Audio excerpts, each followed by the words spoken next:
From the opening tip, it was clear this would not be a straightforward night. The visiting team arrived in the Bay Area facing a hostile crowd, a defense built for disruption, and a whistle that would prove to be one of the defining factors of the game.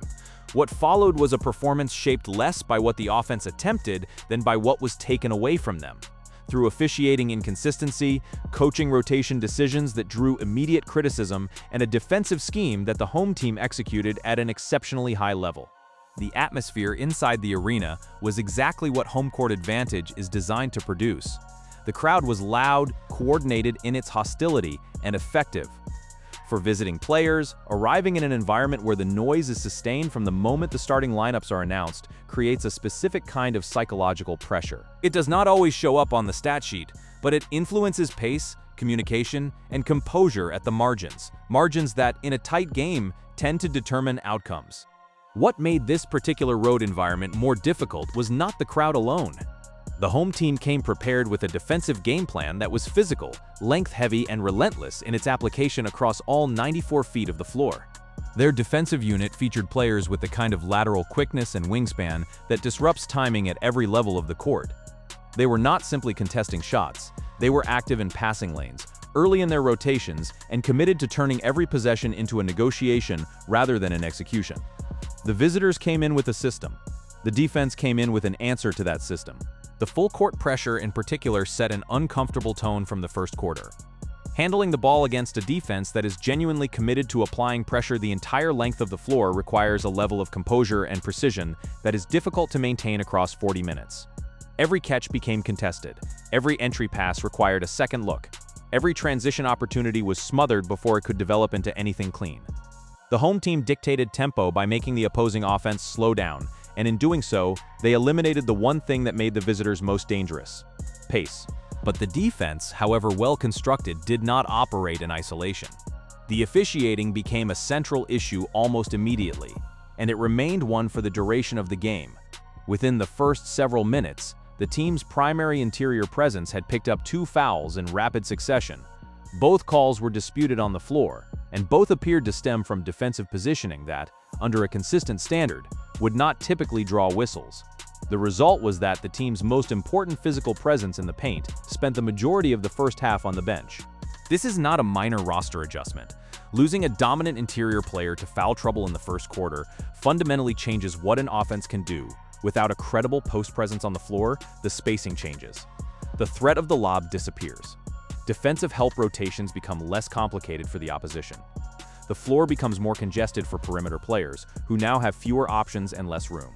The visiting team was essentially forced to play a significant portion of the first half operating below its own ceiling, not because of a tactical failure, but because of a refereeing pattern that took a key player off the floor before the game had established any rhythm. That pattern continued. The free throw disparity between the two teams told a story that was difficult to explain through normal defensive aggression alone. The home team's defenders made consistent contact throughout the night, physical, grabbing, bumping at the hips, much of it going uncalled. Meanwhile, plays on the other end were being called with greater frequency and less obvious justification. The visiting players expressed their frustration openly during the game. That frustration, visible and documented, reflected a collective read of the officiating that was hard to dismiss as mere competitor bias. The home defense was effective on its own terms. It did not need the benefit of friendly officiating to disrupt this offense.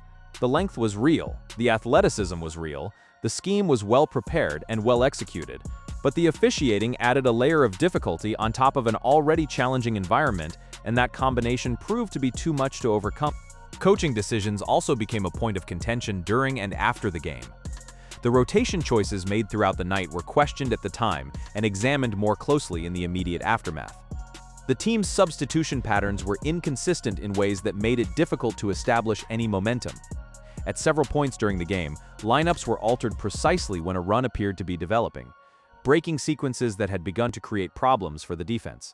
Whether these decisions reflected intentional tactical flexibility or an uncertain read of the game is difficult to determine from outside the coaching staff, but the effect on the floor was disruption rather than stability.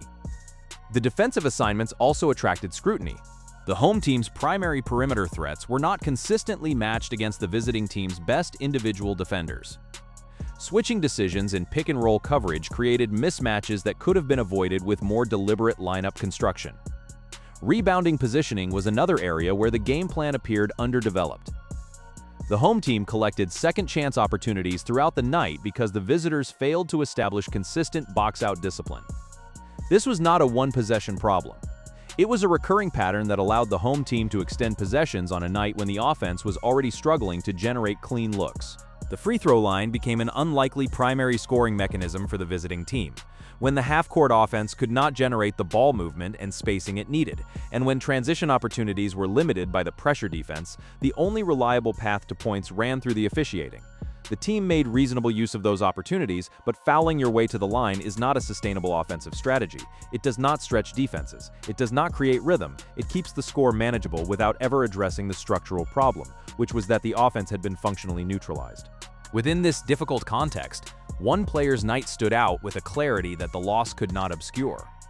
A younger member of the roster, not typically counted among the first or second offensive options, recorded a career-high 16 points. The performance arrived in the least favorable circumstances imaginable: road environment, foul trouble limiting rotation flexibility, a defense that was smothering the team's primary weapons, and a game that was rarely in a position that allowed for extended offensive continuity.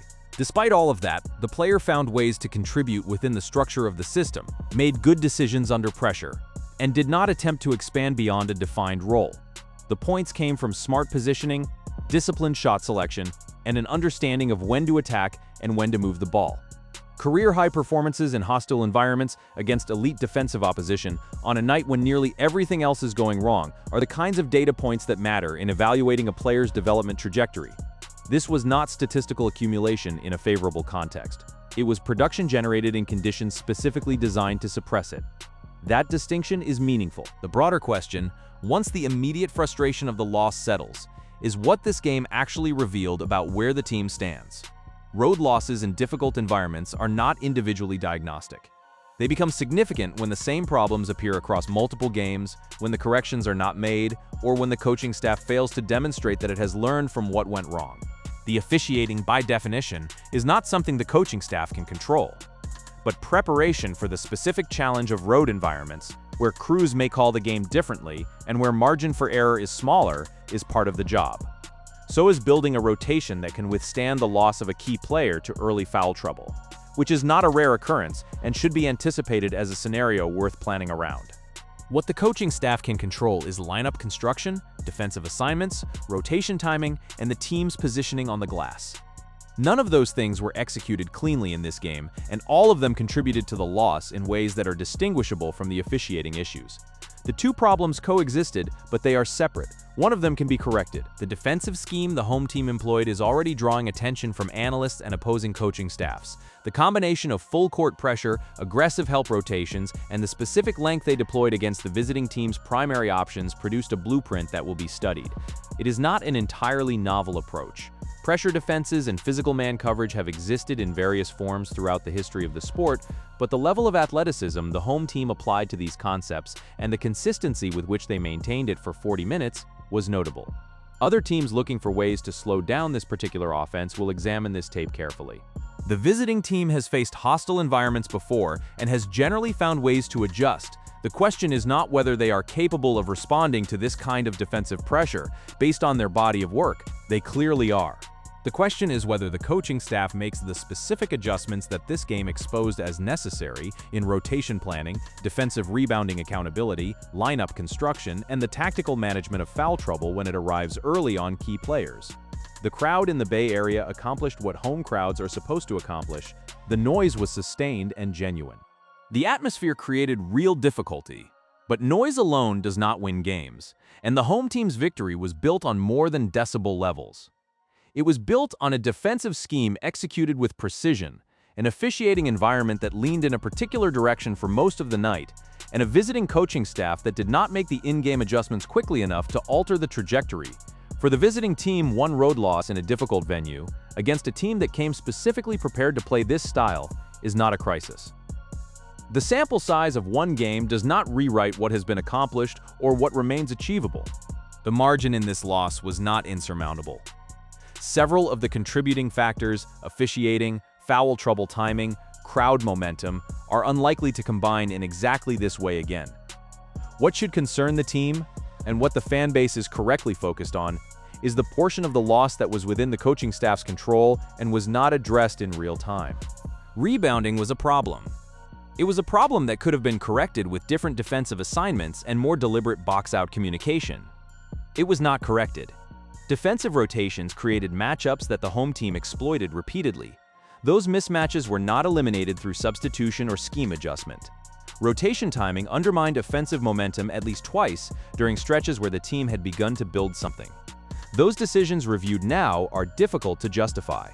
The standard the team has set for itself does not permit these operational failures to be attributed entirely to external factors. The officiating was a significant problem. That is not a manufactured complaint. It was visible, documented in the free throw numbers, and acknowledged by players who have generally been disciplined about public criticism of officials. But the officiating did not cause the rebounding deficiencies. It did not cause the rotation confusion. It did not cause the mismatches in defensive assignments. Those were internal failures, and they need to be treated as such.